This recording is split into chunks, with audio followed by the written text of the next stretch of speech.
Sa Bulacan, nasa kote ng mga otoridad ang tatlong most wanted na mga individual na sangkot sa magkakahiwalay na kaso. Ang balita idedetalye ni Shai Morales.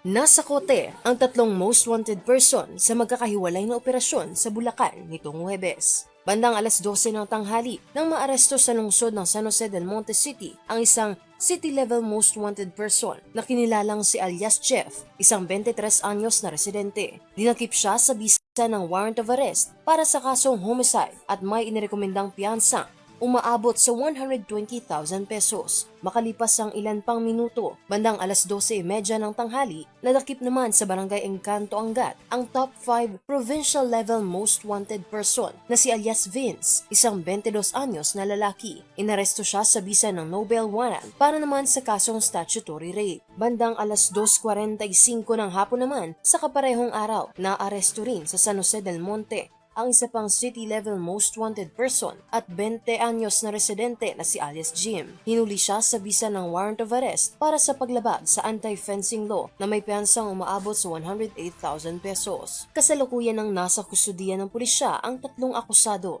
at kakaharapin ang kaukulang mga kasong nakahain laban sa kanila. Para sa Euro TV News, ako si Shai Morales, sumasaludo sa bawat Pilipino.